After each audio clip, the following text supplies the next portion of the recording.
students, welcome to the online class. Last class లో atmosphere topic complete అయిందమ్మా. And next topic మీకు syllabus లో ఏం అడిగాడంటే ఎక్స్ట్రీమ్ హ్యాబిటేట్స్ అని అడిగి ఆ పక్కన ఏముంది అంటే ఎక్స్ థర్మోఫైల్స్ అని అడిగాడు. Microbes thriving at high temperature, low temperature, pH, high hydrostatic, osmotic pressure, salinity and low nutrient levels. మీకు ఈ టాపిక్ ఎక్కడైనా విన్నట్టు అనిపిస్తుందా? సరే మళ్ళీ ఒకసారి రిపీట్ చేస్తాను చూడండి. ఎక్స్ట్రీమ్ హ్యాబిటేట్స్ అని మాత్రం అడిగాడు. ఆ పక్కన ఏముంది? Extremophiles, microbes thriving at high and low temperature, pH, high hydrostatic and osmotic pressure, salinity and low nutrient levels. ఏం కాదు, మీరు ఆల్రెడీ ఇది ఎక్కడ చదివేసుకుని ఉంటారంటే సెకండ్ సెమిస్టర్ లో చదువుకుంటారు. అంటే మీకు ఆల్రెడీ 2 సెమిస్టర్ల మధ్యలో గ్యాప్ వచ్చినాయి కాబట్టి మీకు గుర్తుండదు. కాబట్టి నేను రిపీట్ మళ్ళీ ఒకసారి మీకు రికవరీ చేస్తున్నాను అనమాట. సో ఏంటి ఇక్కడ అంటే extreme habitats. So extreme habitats అంటే మైక్రోబ్స్ అనేవి ఇక్కడ ఎలా సర్వైవ్ అవుతున్నాయంట?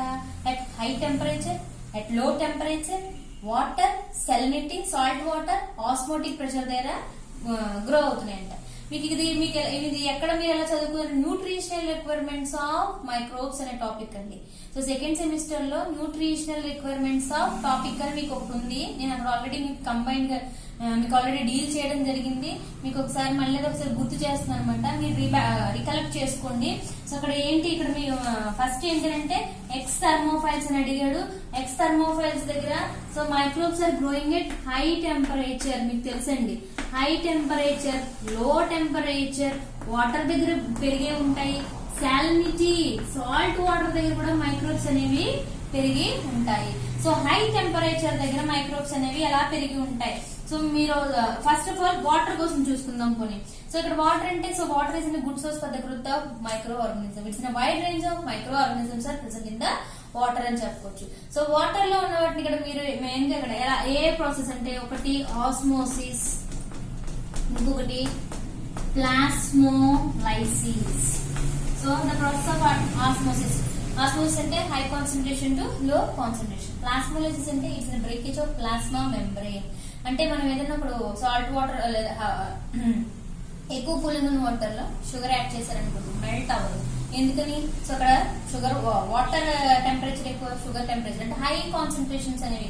ఒక కాన్సన్ట్రేషన్ ఎక్కువగా ఉంటుంది, ఒక కాన్సన్ట్రేషన్ తక్కువగా ఉంటుంది. దాన్ని ఆస్మోసిస్ అంటారు. ప్లాస్మోలైసిస్ అంటే సో సెల్ అనేది ష్రింక్ అయిపోతుంది. ష్రింక్ అయినప్పుడు అక్కడ ప్లాస్మా మెంబ్రెయిన్ అనేది లైసిస్ అవుతుంది. దాన్ని ప్లాస్మోలైసిస్ అని అంటారు. సో అక్కడ వాటర్ లో పెరిగే వాటిని ఏమంటారు? Micro organisms are grow in water and those organisms are called osmotolerants. ఏమనంటారండి? osmotolerants. నేను జస్ట్ మీకు రికలెక్ట్ చేస్తున్నానమ్మా. మీకు ఈ టాపిక్ ఆల్రెడీ మీరు వినేశారు, నోట్స్ కూడా మీ దగ్గర ఉంటుంది. ఓకేనా? osmotolerants, it means the microorganisms are present in the water. So ఆ వాటర్ లో పెరిగే మైక్రోఆర్గానిజమ్స్ ని మనం ఇక్కడ ఏమంటాము? osmotolerants అని అంటాం. Next salinity. So the microorganisms are present in the salt water concentration.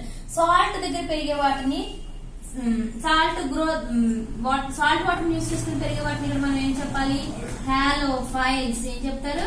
హాలోఫైల్స్. The microorganisms are growing in the salt water. వాటిని హాలోఫైల్స్ అని చెప్తారన్నమాట. Best example Dead Sea. So Jordan దగ్గర మృత సముద్రం ఉంటుందండి. సో అక్కడ ఏంటి, ఎంతలా మనం వెళ్ళినా కూడా ఫ్లోట్ అవ్వమాట. అంటే మునిగిపోకుండా ఫ్లోట్ అయిపోతా ఉంటాం, కిందకి అవ్వకుండా ఫ్లోట్ అవుతాం. ఎందుకు? అక్కడ సాల్ట్ కాన్సన్ట్రేషన్ చాలా ఎక్కువగా ఉంటుంది కాబట్టి ఆ కాన్సన్ట్రేషన్ వల్ల మనం ఏమవుతామంటే కిందకి వెళ్ళకుండా ఫ్లోట్ అయిపోతా ఉంటాం. బెస్ట్ ఎగ్జాంపుల్ అక్కడ ఎక్కువగా ఏముంటాయి? Halophiles. So the presence microorganisms are grow in the salt water. Salt water దగ్గర పెరిగే వాటిని ఏమంటారు? Halophiles. Coming to the high temperature and low temperature. ఇక్కడ థ్రైవింగ్ అని అంటే అర్థము పెరగడం అండి. అక్కడ ఏ టెంపరేచర్ లో మైక్రోఆర్గానిజమ్స్ అనేవి పెరుగుతున్నాయి? అట్ హై టెంపరేచర్ లో పెరుగుతాయి అండ్ లో టెంపరేచర్ లో పెరిగే వాటిని ఉంటాయి. సో హై టెంపరేచర్ దగ్గర పెరిగే వాటిని మనం ఇక్కడ cardinal temperatures. So basing on the maximum, minimum, optimum graph ద్వారా మనం ఇక్కడ మైక్రోఆర్గానిజమ్స్ ని క్లాసిఫై చేసి చెప్పవచ్చు. సో ఇక్కడ microorganisms are growing at high temperature. వాటిని ఇక్కడ మనం ఏం చెప్పాలి? 3 టైప్స్ ఆఫ్ మైక్రోఆర్గానిజం మీకు ఆల్రెడీ తెలుసమ్మా. Thermophiles, మీసోఫైల్స్, and సైక్రోఫైల్స్. వినేసాం కదా అని మళ్ళీ ఒకసారి వెళ్ళకుండా ఉండకండి. జస్ట్ ఓన్లీ ఒకసారి రికలెక్ట్ చేసుకోండి. థర్మోఫైల్స్, మీసోఫైల్స్, సైక్రోఫైల్స్. సో థర్మోఫైల్స్, మీసోఫైల్స్, సైక్రోఫైల్స్ ప్రతిదీ కూడా 3 కాన్సన్ట్రేషన్స్ మీద బేస్ అయి ఉంటుంది, టెంపరేచర్స్ మీద బేస్ అయి ఉంటుంది. Optimum, maximum, minimum. Optimum, maximum, minimum. So దీని యొక్క ఆప్టిమం టెంపరేచర్ ఎంత అంటే 55 డిగ్రీస్, 55 డిగ్రీస్. అండ్ మాక్సిమం ఎంత అంటే 65 డిగ్రీస్. అండ్ మినిమం ఎంత అంటే 45 డిగ్రీస్. ఆప్టిమం, ఇది మాక్సిమం, ఇది minimum. Optimum, maximum and minimum అమ్మ 3 టెంపరేచర్స్ మీద చెప్తున్నాం. So micro organisms are growing at high temperature దగ్గర పెరిగే వాటిని థర్మోఫైల్స్ అని అంటారు.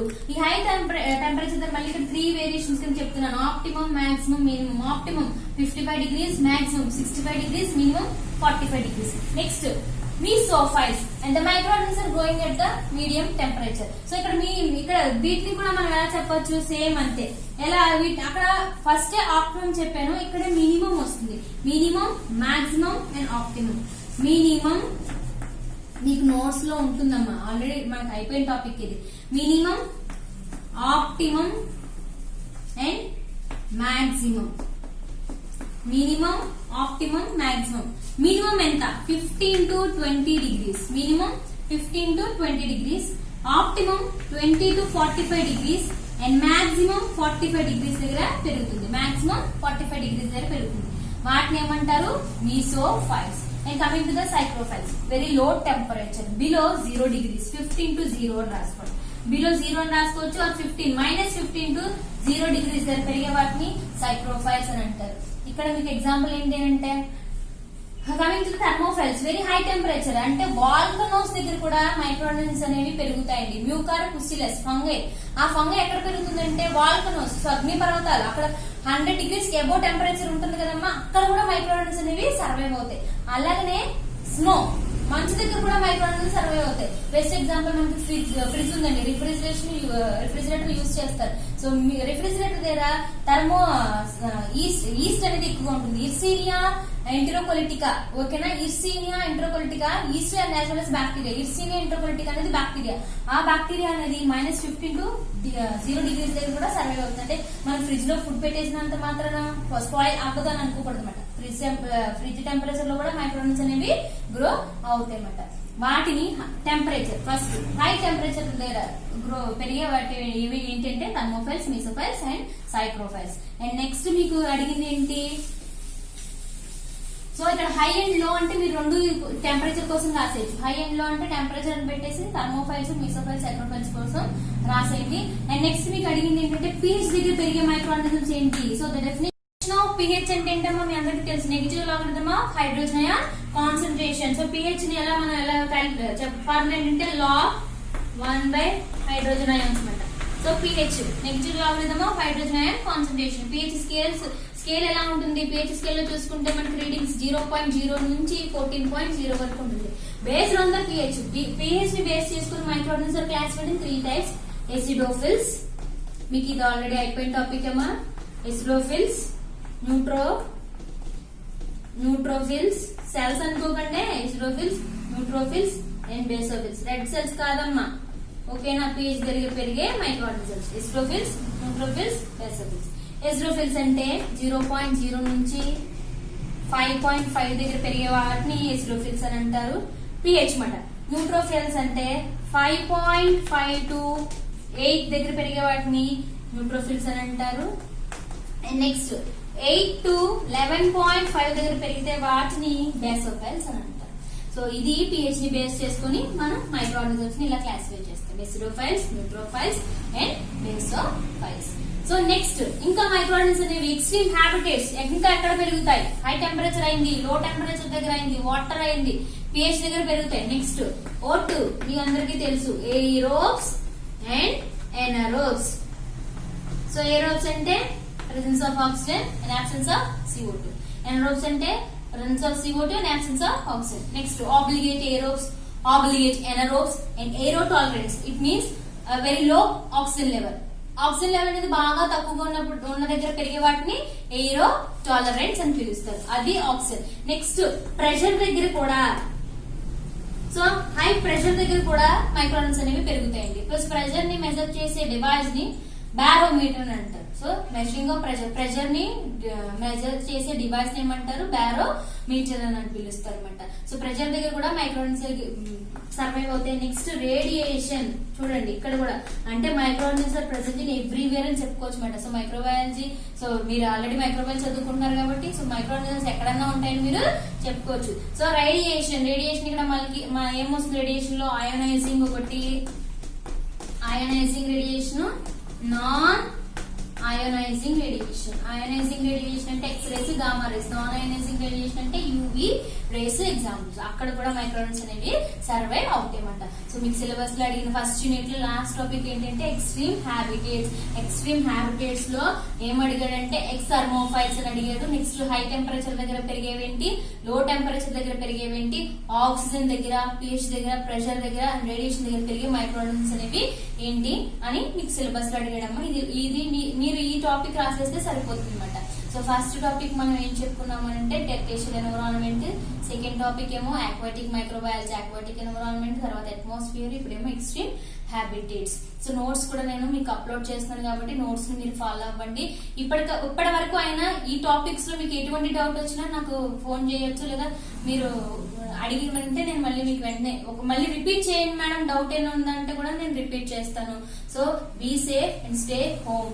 ఎటువంటి ప్రెషర్ తీసుకోకండి. కరోనా అనేది చాలా త్వరలోనే తగ్గిపోతుంది. ఎటువంటి ప్రమాదకరమైన వైరస్, కరోనా అనేది ప్రమాదకరమైన వైరస్ మాత్రం కాదు. దాని కంపేర్ టు హెచ్ఐవి, హెపటైటిస్ వాటి మీన్స్ ఇదేం కాదు. కాకపోతే పాండమిక్ ఎక్కువగా స్ప్రెడ్ అయిపోతుంది కాబట్టి ప్రికాషన్స్ తీసుకుంటే సరిపోతుంది. ఫస్ట్ ఆఫ్ ఆల్ ఎవరు భయపడకండి, ధైర్యంగా ఉండండి, బీ బ్రేవ్ అండ్ ఇంట్లోనే ఉండండి. చక్కగా వీడియోస్ అన్ని అప్లోడ్ అవుతున్నాయి, వీడియోస్ ని చూడండి. వాట్సాప్ లో నోట్స్ వస్తుంది, రాసుకోండి, డౌట్స్ వస్తే అడగండి అమ్మా. Thank you students.